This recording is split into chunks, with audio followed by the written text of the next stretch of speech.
Good evening, everyone. So we will start with the camera raw, how to use the camera raw inside Photoshop on raw images and non-raw images. So let's everyone join in so I can start.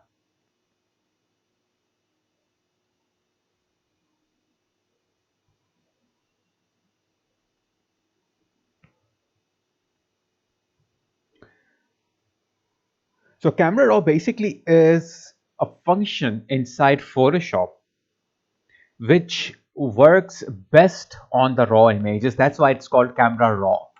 It is meant to be work 100% on the raw images, and it very efficiently works on camera raw images, and it is basically an enhancer. Now to clear it up or to freshen up what we have done so far, I will show you here some images. For example, here let's go to these images.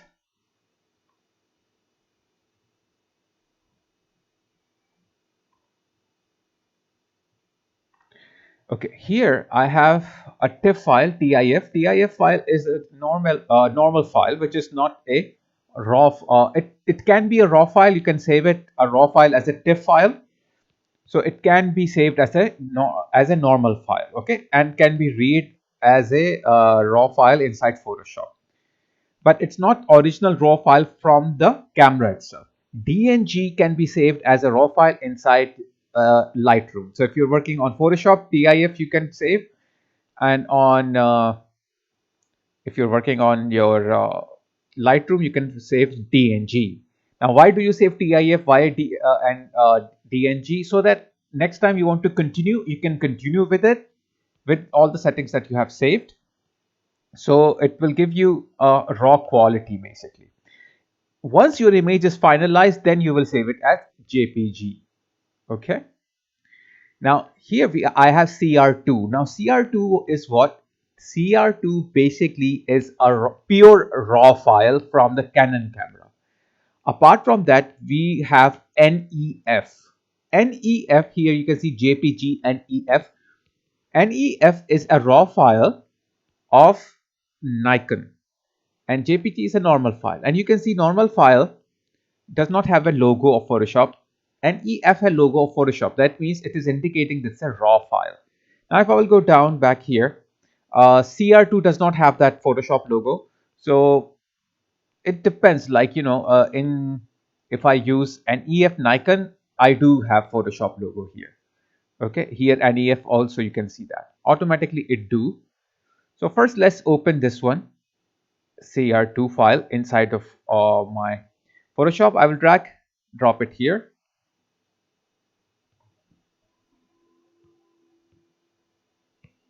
And as soon you will see that I drag and drop it inside Photoshop, it didn't open the image in the Photoshop like usually it do. It has opened a new window which is called Camera Raw 13.0. This is the version of this application, and it's a function basically, like a software within a software, like as macro, you can say software or micro software inside Photoshop. Okay, so it comes with the Photoshop, and it works on the raw images. That's why it is called camera raw. Now camera raw, or like raw images, are basically images that contains all the information.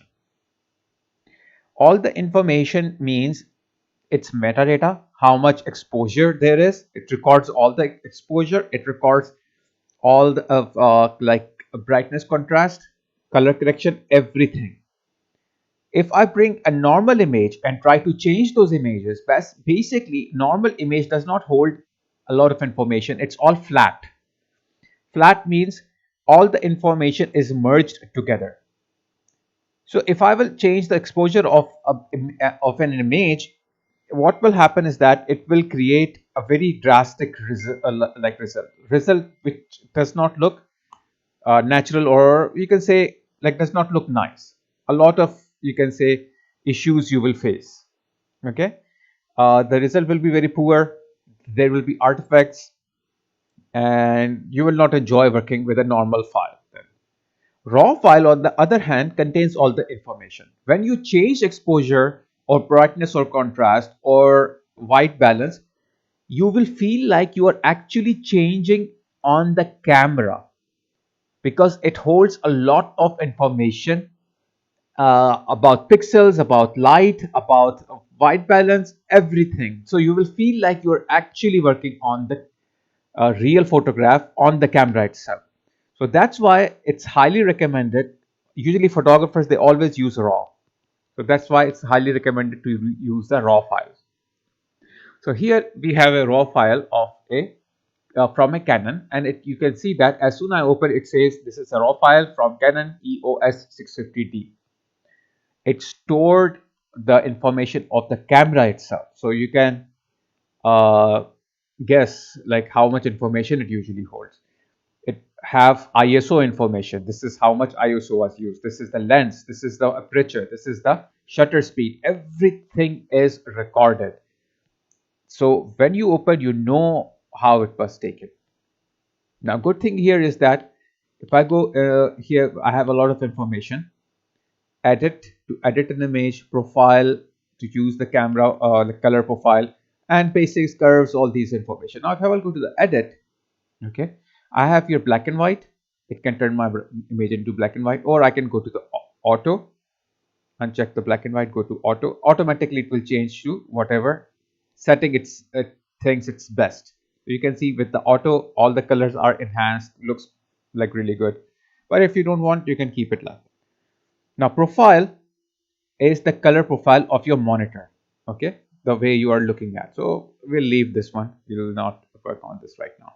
Let's go to the basic. Quite seems similar as you have worked on the light in the Lightroom. Lightroom holds the same information here, okay, but in Lightroom you can work on any kind of image, whether it is raw or it's not a raw. Now here also in the camera raw, you can open a non-raw images, but the result will be not that good as you have it with this file. If I will go to the white balance, I have different auto. Automatically it will choose like was it taken in daylight, so it will change accordingly, cloudy, shade, or whatever. If you don't want any white balance, keep it as short. As short means it will keep it as it is without changing anything. Otherwise you can press on auto, and as short means like while taking this photograph, the photographer, he turned on auto white balance. That's why as short and auto both look same. Now manually, if you want to change, you have these two options. Temperature, if I will go to the blue, it will make it colder. If I will go towards the yellow, it will make it hotter, okay, warmer. So up to you how much you want warm, how much you want cold. Tint, a little bit hint of a green or a magenta. So that's up to you how you can use that, because any sort of image holds either a green information as a tint or a purple information as a tint, or yellow as white balance, or blue as a white balance. So these things are work actually together here. Now underneath you will see we have exposure of the image. If I will increase the exposure, you can see that I have here these clipping information as well inside the raw, just like we have in Lightroom. If I increase it, you can see that the red is popping up. That means I'm going overexposed. So I have to stay in a area where I don't get those like clipping. There are some, but not too much. If I will decrease it, it will all become bluish. You can see that some blue areas are popping up. Okay. Now this thing you cannot do in normal image. If you will go a little bit beyond this point from 0, you will suddenly see that there is a lot of artifact coming up and showing around some uh, errors on the screen right away. Here it takes a lot to do that because it holds a lot of information and it doesn't get overexposed very quickly. Contrast is basically the black amount. Highlights you have as this, the highlights of images, the spots that you have. Shadow is basically the dark areas, the bright areas. whites are the bright areas. Okay, black is the black part. Okay, not as a shadow, not as a bright. White and is white color and black color, not as highlight and shadow. Highlight or shadow is like where the shadows are. Now shadows can be any color, so it doesn't mean shadows and black can be same. Shadows is only working on shadow, whether the shadow is blue, whether shadow is red, but blacks works only on black. Same thing, highlight can be any color, but whites is only for the white. Now texturing information, like if you can see that, if I zoom in, you can see there is like good amount of texture here. A different sort of textures are there. Now, if I increase the texture information here, you can see the textures is getting more prominent. So you can see that this increases your texture. Now, clarity is basically how clear your image is. Sometimes what happens if your eyesight is weak, you cannot see things clear because things are seems to look blurry. So you can increase the clarity to make it more clear or decrease the clarity. It's just like, your eyesight is getting like better or getting worse. So things will look blurry if you will reduce it. Things will look more clear if you increase it. But don't increase it a lot, a bit, and then maybe texture a bit. So you can work on both at the same time. Now here I have haze. Haze is what? When the light enters the lens, okay, abnormally, so it creates a haze, like a faded light, like sort of effect. So this haze controls that. If you don't have that, so like if you have that a lot, you can increase it to dehaze it, or if you don't have it, you can increase to like to kind of lower down the haze. If you will decrease it, this is kind of up. You're doing increasing the haze. Okay, so you can see that if I decrease the value, the haze increases. So it works like vice versa, just like that. Now vibrance, as I told you before, is more like a vibrance of the colors.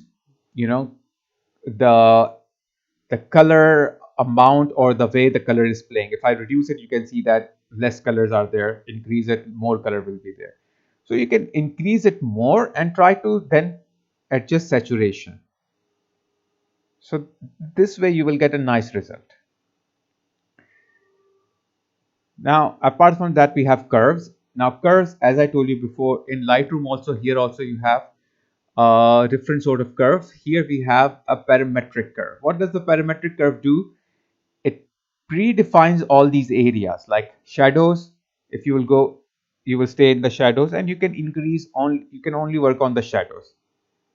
Okay, so it allows you to work separately on whatever you want. So parametric shadow, the parametric curve is like guided curve, so you can easily work on darks. Maybe I can increase the dark, or like decrease the dark by increasing it, or you can say like I can increase the dark amount by pulling the curve down, or decrease it by like pushing the curve up. So it's totally up to you how you want it. Then you have the lights part. If you don't want more light, you can reduce it. More light, you can increase it. Same thing, the highlights, how much you want the highlights, it's up to you how you want to change it. So this is how I will get the result if I will change like that. Now separately you can change the color also. Like suppose if I will go to red, I want red to be more popping out, so I can increase the red more. So the color of the red will increase more, or I can reduce it. Totally up to you how you want it to how you want to play with it. Now details. Now details are here regarding the image sharpness. The same thing like the texture and the clarity, but it actually works on like sharpening the pixels. When you sharpen the pixels, let me reset this whole thing.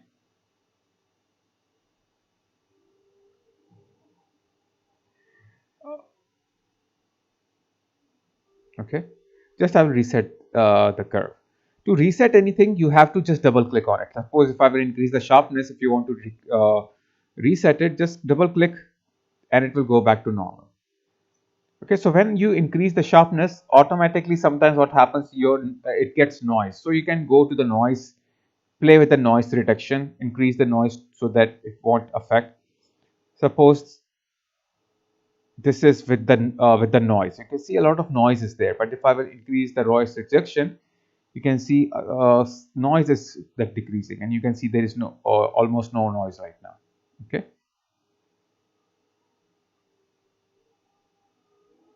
So this is how you play with it. Now, suppose if you don't want to play with the normal noise, you want to play with the colored noise also, so you can increase. So whatever noise is colored, that will only affect. The black and white noise, the monochrome noise will not affect. Again, if you want to reset, double click on these, it will go back to where it was before.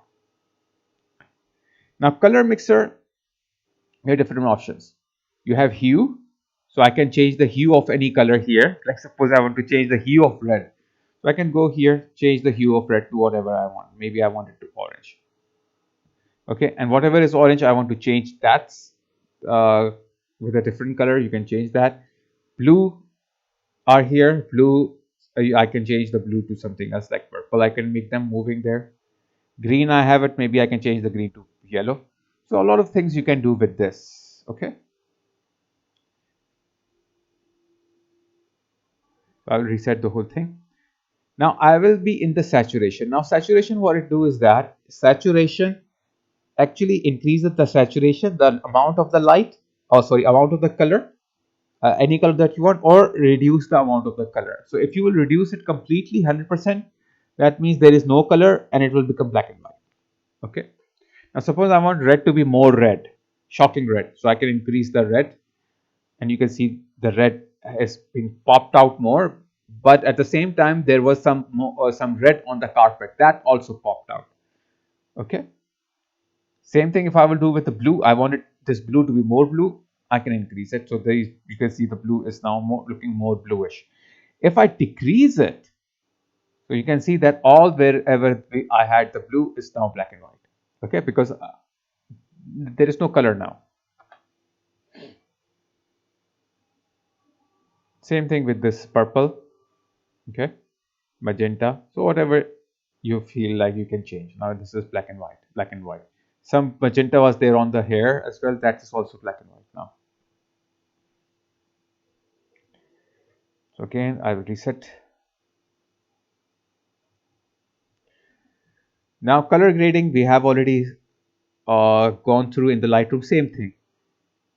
Okay, this is for the mid-tone. This is for the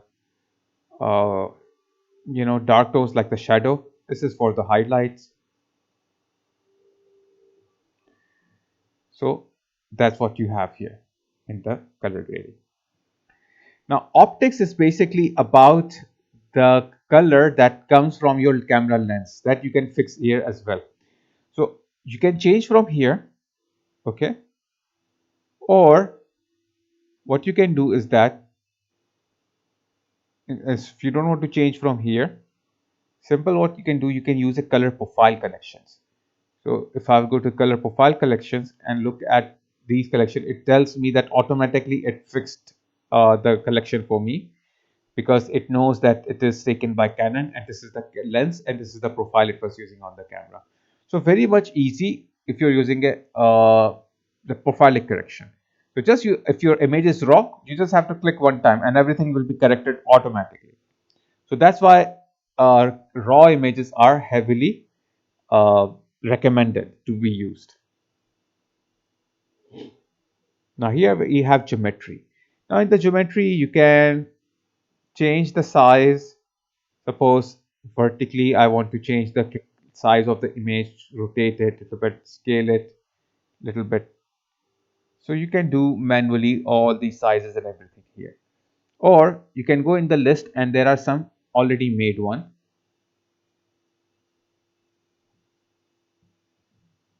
On the top already made one, but suppose if you click on this button,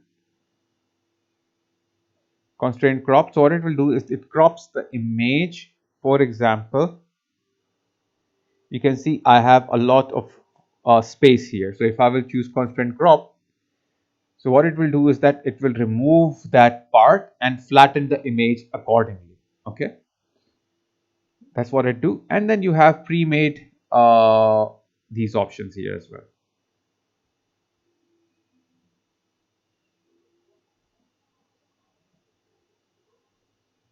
Okay, so for some reason it's not working. I'm not sure what's the reason here. Now that's what the geometry is. Now effects, you have grain effect, which produces more noise.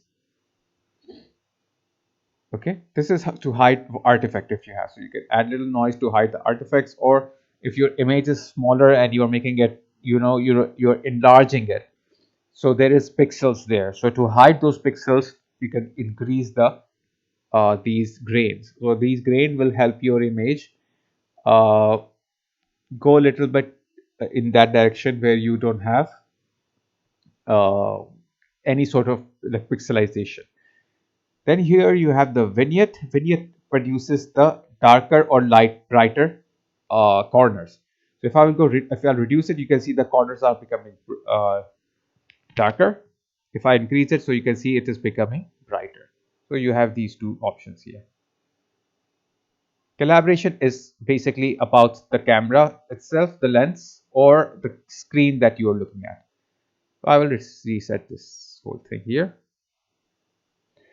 Now here we have the raw or like a cropping. So you can go to the cropping, you can crop the way you want it. Okay, double click it, it will crop that area. Okay, and the image will be only shown in that area. Then here you have spot removal tool. If so you want to move this around, just draw over it, and now you can see that it automatically, oh, what happened here?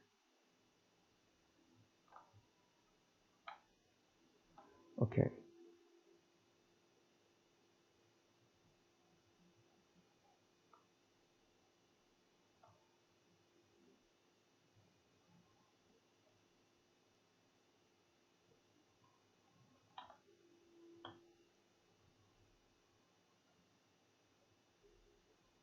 okay, now you can see that I used the spot healing tool on this item, and what it did, it picked up this item and placed it with this. So suppose if I want to use here, so what it will do, it will try to automatically pick the alternative item like from here. So maybe I don't want this, I want it to take this star. So I will click on this star.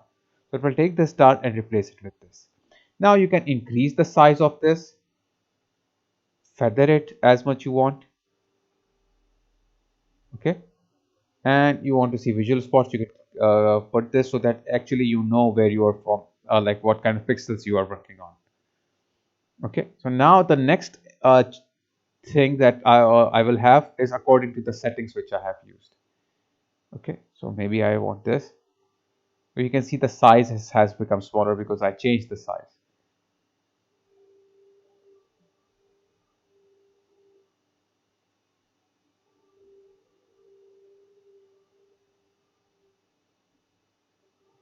Photoshop also have this function as a clone tool, but I found as a SWOT healing tool, but I found it working more efficiently inside Lightroom, or if you're using this camera raw, it works much more better in these applications. So this is it. Now here you have the brush. Now this is the adjustment brush. Suppose I want to do some changes here. Okay, changes on what, this star. I want to make this star go purple, so I will do some changing, and I want to be a little bit exposed, so I will do some changing, and if I will paint over this star, so you will see the changes which I did is only affecting where I'm painting, not on the whole thing. Okay, now here is the gradient, the graduation filter. So what the graduation filter do is that whatever I have done the changes here, it will make a gradient mask. Like suppose starting from here to here, you will see the area which is in the green spot is affected, and the area which is in the red spot is not affected. But you will see that from here to here, there is a great gradual change from what you want it to be and what it was before. Okay, so from green to blue, red, you will see a change like a gradient change. So that is why it is called graduated filter, because it works with the graduated, like a graduate, like graduating, like change. Okay, so a change occur, the change over here is graduating from one like setting to the other setting, or from one effect to the another effect. That's why it is known as graduated filter. Same way we have the radial filter. Let me reset everything so it's easy to work on. Now this is the same thing as graduated, but it will work radially, like in a circular form. So if I will make the circular form here, so you can see that whatever is inside this is now changing, but whatever is outside is not changing. So there is a gradual change from inside and outside. I can invert this, so whatever is outside will be changed and inside will not change. I can feather it up so it will blend more. So you can see that if I will reduce it, there is a very sharp change, and as I'm increasing it, you can see that that change is blurring out. So as much you want to change, you can blur it out, and you have these information here that the way you want to change it. Okay, that's the radial. Now red eye, as I told you before, in the Lightroom also you have the red eye, so it actually removes the red reflection on the eye. Usually nowadays the cameras are has become so advanced that they don't give you the red eye. Snapshot, just like if you have worked on this one, you like it, just take a snapshot, so it will be stored over here. Okay, you will click here, snapshot will be created. Now if you want this one, you can use this. Otherwise, you can go and keep on changing, and as you are changing, what you can do is that you can add as many snapshots you want. Okay, so that in the end you can compare all of them. The one that you like you will keep, others we will delete. So this is presets, already made presets here, just like in Lightroom. Okay, we have curves, cross processing, lift shadows, and so many like different, and also I have my own. Okay, so this is how you can work on on the raw image using the using the camera raw. You can work on the raw image just like this. Now if you want, if you're happy with the result, maybe I don't want this, so I will just go here, delete this sorry, this radial filter. Now when you are done, you have option there, open. It will open the original file. Open as objects, it will make it as a smart object, or open as a copy, so it will duplicate this and open the copy, not the original one. So I will choose open as a copy, so it won't affect my original file. Sometimes what happens, it affects your original file and then you will not get the right result. Now here we have this whole thing here opened. Now this has become it has been changed, but still you will see it is a raw file. So that means I can still do some changing here. To go back to the raw, you have a couple of different options. First option is from going through like these like options over here. Okay, or what you can do is that press Control Shift A on your keyboard, and as soon you will do that, it will open the same for file. Now you can continue, or you can go here, reset to default. Okay, and it will like reset it, but I was using this over here in this window, so it didn't reset it because it said it's already open and it cannot go on reset mode. So that's it, how you can work on the raw images. But now let's see another scenario. Maybe I have some image which is not a raw, like this lady's picture. I have it, it's not a raw image, it's a normal image.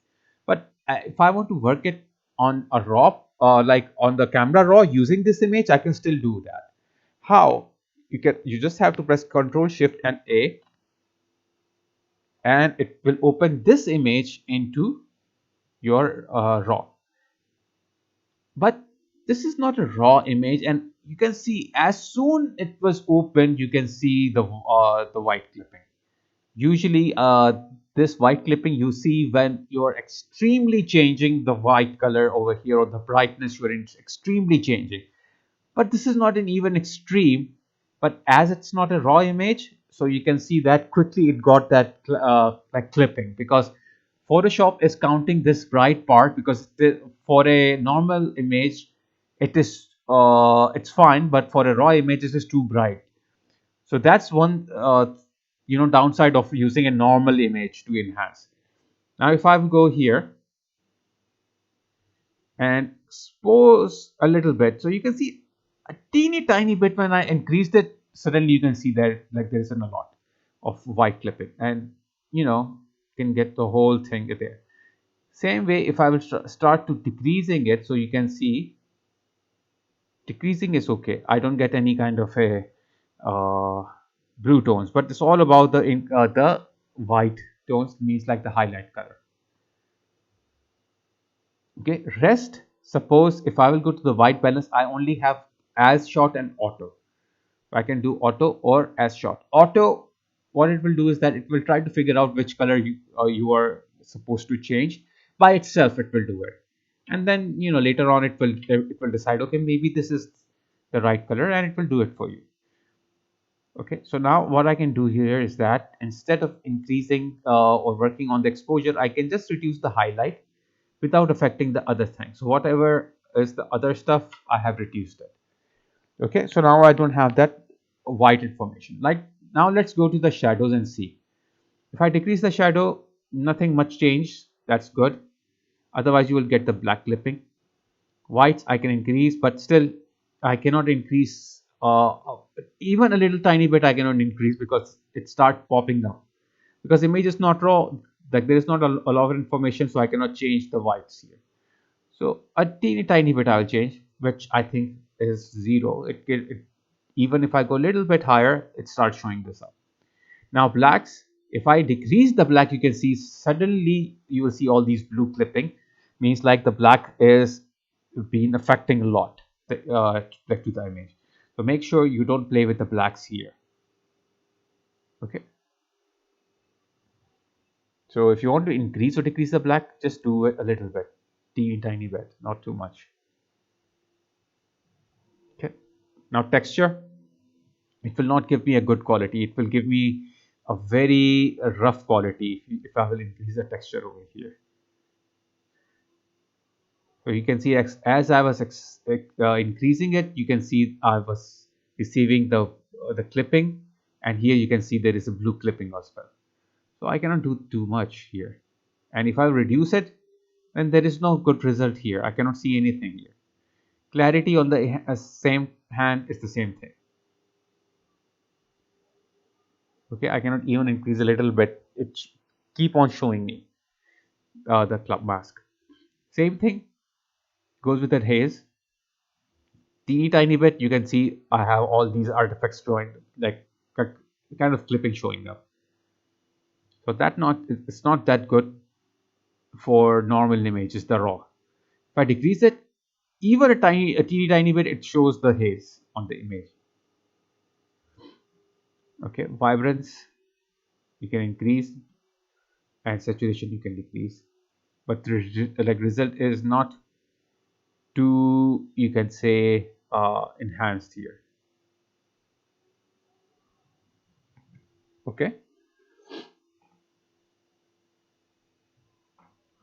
now I have here base curve, and curve is the same thing. If I will work, let's see how it affects the non-raw image. Raw image was going very good, so again you can see that by decreasing and increasing the dark amount, the dark areas, you can see the clips are showing up. So even a teeny tiny bit I cannot do. Okay, same thing goes with this, the dark amount, even a teeny tiny bit I cannot change. And lights, okay, even a teeny tiny bit is affecting. Also this one, the last one, which is the highlights. So a lot of things we cannot change by using the raw feature, but it's good, not that bad, okay, not that critical. Still you can use this on the non-raw images, because some of the options here are much more nice. Especially I like its spot healing tool, because you can pick easily whatever you want. Like suppose if I want to paint over here and I want this part to be its target, simply you will get the result. Okay, suppose if I don't want the eyebrows, you can press Control on your keyboard and drag left and right to reduce the size. Okay, and if you want to change the hardness of the brush, so press Shift and reduce the size. The hardness will change 100% hardness, 0% hardness. Okay, like which is the feather amount. So it will blend your effect with the other brushes. Okay, so suppose I don't want her eyebrow. So what I can do, I can reduce the size, choose the eyebrow, and move it a little bit up here, and you can see it has removed the eyebrow. Same thing here.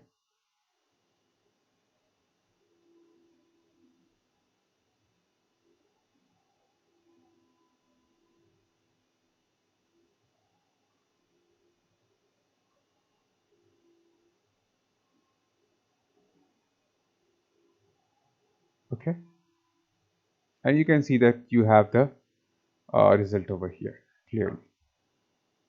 And then you have the others here, raw, okay, radial, and all those things. Radial basically is good if you want to enhance the eyes. You can make around the eyes and do the changing that you want. So it will only affect the eyes. Good for the eye.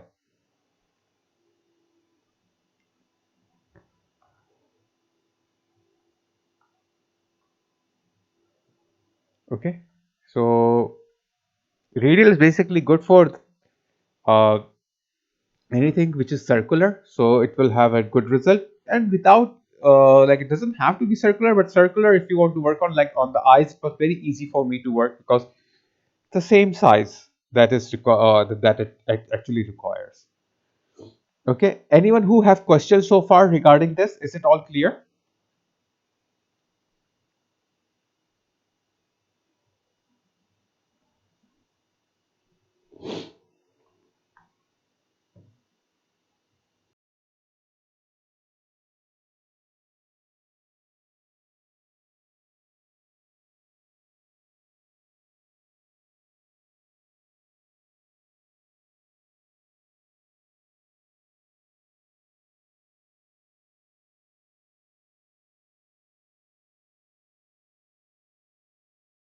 Okay, good. So once you are done, just press, oops, you can press OK, and then you are here. Okay, so you can use the raw on the non-raw images, the raw function on the non-raw images as well. You can use that. So Control Shift A, just you have to press, and you will get this information. Now I'm not sure where you can find it over here. There should be somewhere in here somewhere.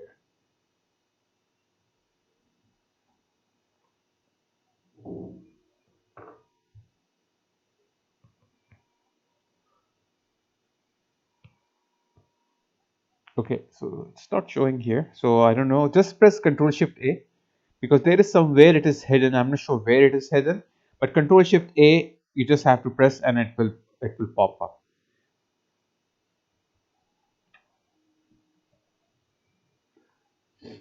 And the Nick collection, which I told you about, you can have this Nick collection in one spot, and you can also work as a like a with the mask basically here.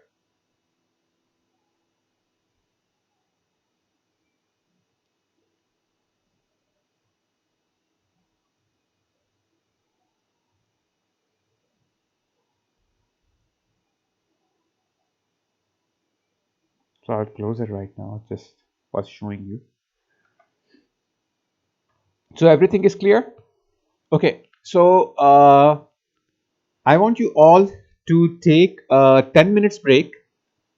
After that, we will start working on 3D features. There are some 3D features inside Photoshop that enhances your image editing techniques. So after the break, we will work on the 3D editing, like 3D tools to edit our image. So it's quite very interesting. It gives you a very good output result. So let's see that after the break. So I'll send you the link, and then we'll join and we will work on the 3D features.